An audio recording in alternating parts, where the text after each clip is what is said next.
তো চলো আজকের এপিসোড শুরু করা যাক। এপিসোডের শুরুতেই দেখি চিন হুয়ান রাতে বসে বসে ডিউকের কথাই ভাবছিল আর অনেক কষ্ট পাচ্ছিল। সেখানে বাইজি তার এনজয়ের জন্য তরোয়ালবাজি করে দেখাচ্ছিল। সে ওইদিকে কোনো মনোযোগ না দিয়ে শুধুমাত্র ডিউকের কথাই চিন্তা করছিল। ডিউকে মারা যাওয়ার কথা ভেবে সে এতটা কষ্ট পায় যে তার হাতে থাকা ওয়াইনের গ্লাসটা ভেঙে ফেলে। তখনই বাইজি দৌড়ে তার কাছে আসে আর তাকে বলে তার কি মন খারাপ, সে এমনটা কেন করছে। যদি তার মন খারাপও হয় তারপরেও যেন সে নিজের কোনো ক্ষতি না করে। এতে করে বাইজি অনেক কষ্ট পায়। সে তার হাতে ব্যান্ডেজ করে দিচ্ছিল আর তার জন্য অনেক চিন্তা করছিল। এটা দেখে চিং হুয়ান তাকে বলে তুমি তো দেখছি আমার অনেক বেশি কেয়ার করতে শুরু করেছো, এতেই প্রকাশ পাচ্ছে তুমি আমাকে কতটা ভালোবাসো। বাইজিও তাকে বলে যে সে তাকে অনেক ভালোবাসে। চিং হুয়ান বলে তুমি জানো একটু আগে যেই তরোয়াল নিয়ে তুমি খেলা করছিলে সেটা আমাকে ডিউক দিয়েছিল আমার জন্মদিনের গিফট হিসেবে। বাইজি বলে ও আচ্ছা, আমি তো এটা জানতাম না। তখন চিং হুয়ান বলে তুমি কিভাবে জানবে, তুমি তো কয়েক মাস হলো আমাদের প্যালেসে এসেছো আর এই কয়েক মাসের জন্য এসেই তুমি অনেক বেশি খেয়াল রাখছো, যার কারণে তুমি আমার কাছে থেকে সবচেয়ে কাছের মানুষকে দূরে করে দিয়েছো। এই রাজ্যকে সামলানোর ডান হাত তোমার জন্য তুমি কৌশল করে সরিয়ে দিয়েছো। এটা শুনে বাইজি অনেক অবাক হয়ে যায় আর সে তার গার্ডদেরকে বলে বাইজিকে নিয়ে গিয়ে জেলখানায় আটক করতে। তাকে জেলখানায় নিয়ে গিয়ে অনেক মারধর করা হয়।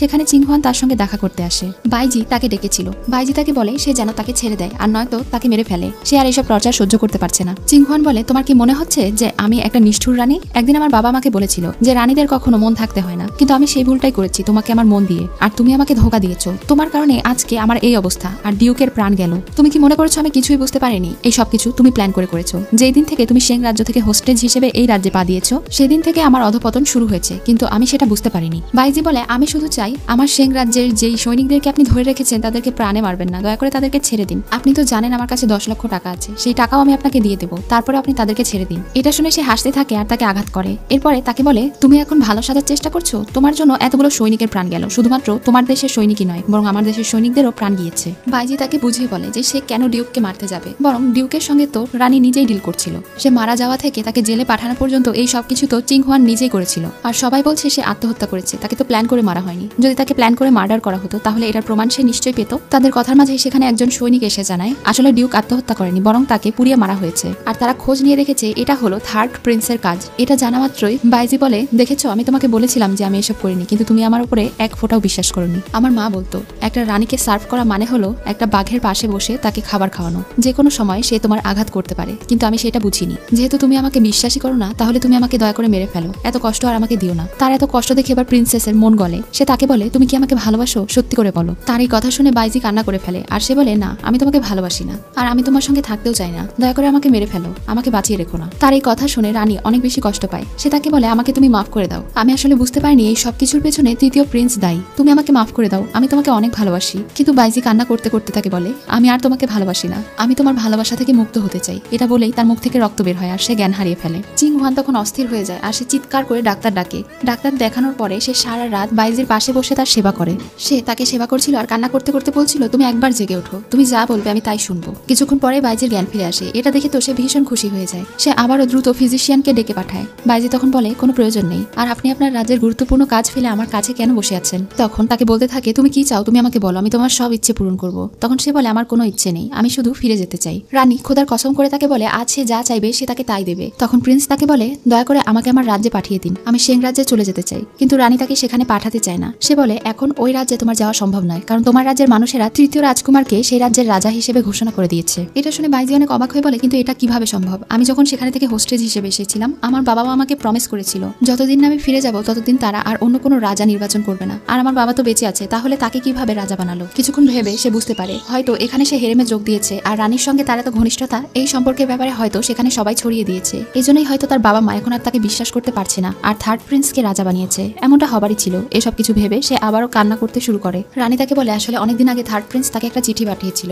সে বলেছিল যদি সে বাইজিকে ওখানে রাখতে চায় তাহলে রেখে দিক, কিন্তু এর বিনিময়ে সে যেন তাকে রাজা হতে সাহায্য করে। আর সে তাকে চিঠিতে জানিয়েছিল রানী এখানে বাইজিকে পার্মানেন্টলি রেখে দিতে চায়, আর এটার কারণেই হয়তো সে রাজা হওয়ার সুযোগ পেয়েছে। এসব কিছু শুনে বাইজি অনেক হতাশ হয়ে পড়ে। কিন্তু চিং হুয়ান তাকে আশ্বাস দিয়ে বলে তুমি চাইলে আমার রাজা হতে পারো, তুমি আমার হাজবেন্ড হলে তুমি এই রাজ্যের রাজা হতে পারবে, আর তোমাদের লিং রাজ্যের থেকে আমার এই শেং রাজ্য আরো বেশি পাওয়ারফুল। আমরা দুজন একসঙ্গে এই রাজ্যে কাজ করব, তাহলে আমরা পুরো রাজ্য জিতে নিতে দিতে পারবো, আর তুমি হবে আমার একমাত্র রাজা। তার এই কথা শুনে বাইজি বলে, রাজা? কিসের রাজা হব আমি? আমার পুরো ফিউচারকে নষ্ট করে দিয়ে এখন তুমি আমাকে প্রমিস করছো যে তুমি আমাকে তোমার রাজা বানাবে? এখন আর আমার এসব কোনো কিছুর আশা নেই। দয়া করে আমাকে পোস্ট হাউসে পাঠিয়ে দাও। তোমার রাজ্যেই থাকবো, কিন্তু তোমার সাথে এই হেরেমে আর থাকতে পারবো না আমি। এটা শুনে রানী কষ্ট পায় আর তাকে তার পোস্ট হাউসে পাঠিয়ে দেয়। বাইজি সেখানে চলে যাওয়ার পরে রানী আর তাকে ছাড়া থাকতে পারছিল না। এজন্য সে প্রত্যেক দিন তার ঘরের বাইরে বসে সেই মিউজিকটা বাজাতে শুরু করে, যেই মিউজিক বাইজি তাকে বাজিয়ে শোনাতো। অনেকক্ষণ এই মিউজিক চলার পরে বাইজি বেরিয়ে আসে। তাকে দেখে তো চিং হুয়ান অনেক খুশি হয়ে যায়। বাইজি তাকে বলে, আপনি এখানে কেন এসেছেন? চিং হুয়ান বলে, আমি তোমার জন্য এতক্ষণ ধরে মিউজিক বাজিয়েছি, তুমি কি আমাকে দেখতে এসেছো? কিন্তু বাইজি বলে, না, আমি আপনাকে দেখতে আসিনি, আমি আপনাকে বলতে এসেছি যে এসব কিছু করে লাভ নেই, আপনি এখানে থেকে চলে যান। তার এই কথা শুনে চিং হুয়ানের অনেক খারাপ লাগে, কারণ সে তার হাতে দাগ করে ফেলেছিল, কিন্তু তার এই কষ্টের মূল্য সে দিল না।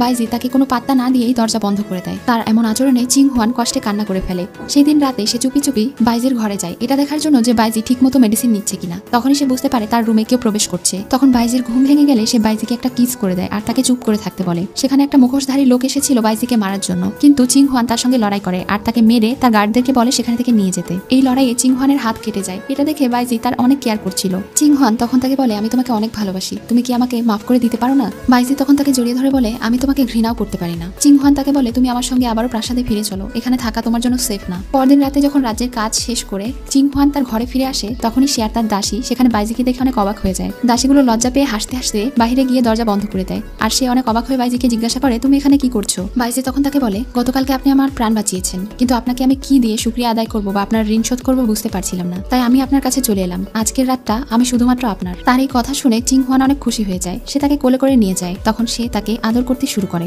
সেই দিন রাতটা তারা দুজন একসঙ্গে কাটায়। পরদিন সকালে রানী অনেক বেশি খুশি ছিল। সে সেজে গুজে রেডি হচ্ছিল। তখন সেখানে বাইজি এলে সে বাইজিকে বলে, তুমি তৈরি হয়ে নাও, আমি সবার সামনে তোমাকে আমার রাজা হিসেবে ঘোষণা করতে চাই। কিন্তু বাইজি বলে, সেটার আর কোনো দরকার নেই, আমি গতকালকে আপনাকে রাতে বলেই দিয়েছিলাম যে আপনি আমার প্রাণ বাঁচিয়েছেন, তার বিনিময়ে আমি আপনার সঙ্গে রাত কাটিয়েছি। এটা শুনে তো চিং হুয়ান অনেক রেগে যায় আর অবাক হয়ে তাকে জিজ্ঞাসা করে, তাহলে গত রাতে আমাদের মধ্যে যা হয়েছিল তার মাঝে কি একটু ভালোবাসা ছিল না? তুমি শুধুমাত্র আমার ঋণ পরিশোধ করার জন্য এসব করেছো? তখন সে বলে, হ্যাঁ, আমি এটাই করেছি। এখন আপনি চাইলে আমাকে এখানে রাখতেও পারেন অথবা বেরো করে দিতে পারেন, কিন্তু আমি রাজ্যের বিষয়গুলো মানতে মানতে অতিষ্ঠ হয়ে উঠেছি, আমার আর এসব কিছু ভালো লাগে না। তখন চিং হুয়ান অনেক কষ্ট পায় আর একই সাথে রেগে তাকে দুইটা অপশন দেয়। সে তাকে বলে, আমি দুইটা অপশন দিচ্ছি, হয় তুমি আমাকে ভালোবেসে আমার রাজা হয়ে থেকে যাও, আমি তোমাকে মেনে নেব, আর নয়তো তুমি আমার এই রাজ্য থেকে বেরিয়ে যাও। যদি কখনো তুমি আমার চোখে পড়ো তাহলে আমি তোমাকে মেরে ফেলবো। বাইজি তার সেকেন্ড অপশনটাই মেনে নেয় আর তাকে বলে, আপনাকে অনেক ধন্যবাদ আমাকে এভাবে ট্রিট করার জন্য, আশা করি এরপরে আমাদের দুজনের আর কখনো দেখা হবে না। এটা বলেই সে কান্না করতে করতে ওখানে থেকে চলে যায়। এদিকে যেমন চিং হুয়ানেরও কিছুই ভালো লাগছিল না তাকে ছাড়া, অন্যদিকে বাইজিও চিং হুয়ানকে ছাড়া কিছুই মনে করতে পারছিল না। সে তাদের প্রথম দেখার ব্যাপারে ভাবছিল।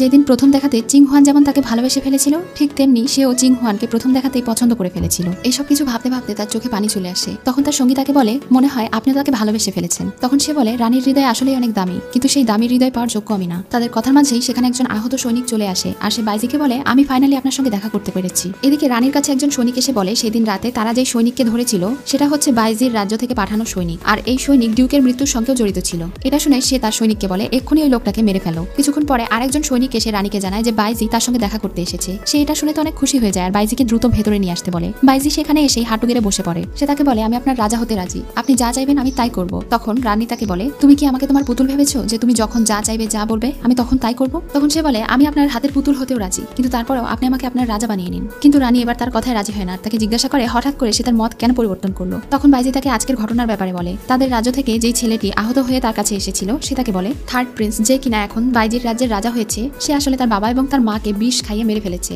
তারপরে সে ওই রাজ্য দখল করে নিয়েছে। এখন সে অনেক নিষ্ঠুরভাবে তাদের রাজ্য শাসন করছে, তাদের বেঁচে থাকায় দুর্বিষহ হয়ে উঠেছে। তাই সেই লোকটা তাকে রিকোয়েস্ট করে সে যেন তাদের রাজ্যে ফিরে গিয়ে তার বাবা মায়ের মৃত্যুর প্রতিশোধ নেয় এবং সেখানকার রাজা হয়। আর যদি রাজা নাও হতে পারে তারপরেও সে যেন অন্তত সেই নিষ্ঠুর রাজার হাত থেকে তাদের লোকদেরকে উদ্ধার করে। তার এই কথা শুনে রানীর একটু মন গলে আর সে তাকে জিজ্ঞাসা করে, তাহলে তুমি এখন আমার কাছে থেকে কি চাও? তখন সে বলে, আমি শুধু তোমার রাজা হওয়ার বিনিময়ে তোমার রাজ্যের সৈনিকগুলোকে চাই, সেই সৈনিকগুলোর মাধ্যমে আমি আমার রাজ্যকে জিততে চাই। কিন্তু রানী তার এই কথায় রাজি হয় না। সে বলে, এটা সম্ভব নয়, এমনটা হলে আমার রাজ্যেও এটা নিয়ে সমস্যার সৃষ্টি হতে পারে। তখন সে তার সামনে কান্নায় ভেঙে পড়ে আর তাকে বলে, তুমি যা চাও আমি সবকিছু তোমাকে দেবো, তুমি যদি আমার দেহ চাও আমি তোমাকে আমার দেহটা দিয়ে দেবো, আমি সবকিছু করতে তোমার জন্য রাজি, আমি সারা জীবন তোমার পায়ের নিচে পড়ে গোলামি করবো, তারপরেও তুমি আমাকে এই সাহায্যটা করো। তখন রানী বলে, আমি তোমার দেহ চাই না, তোমার গোলামিও চাই না। বাইজি তখন বিষয়টা বুঝে ফেলে। তখন সে বলে, যদি আমি তোমাকে আমার মন দিতে চাই। বাইজি এবার তার ভালোবাসা প্রকাশ করে। সে বলে সে আসলেই তাকে অনেক ভালোবাসে। তার ভালোবাসার কথা শুনে চিং হুয়ানেরও মন গলে যায়। তখন তারা দুজনই একে অন্যকে ভালোবেসে কিস করতে শুরু করে আর আবারও সেই রাত কাটায়। এখানে আজকের পার্ট শেষ হয়ে যায়। সো ভিউয়ার্স, নেক্সট ডে তোমাদেরকে লাস্ট পার্টের কাহিনী শোনাবো। তাদের দুজনের পৃথিবীর এই জীবনটা আবারও সুখের হবে নাকি একইভাবে কষ্টের সঙ্গে তাদের এই জীবনটাও শেষ হয়ে যাবে, সেটা দেখার জন্য অবশ্যই লাস্ট পার্ট তোমরা দেখবে। তো আজকে এই পর্যন্তই, সবাই ভালো থেকো।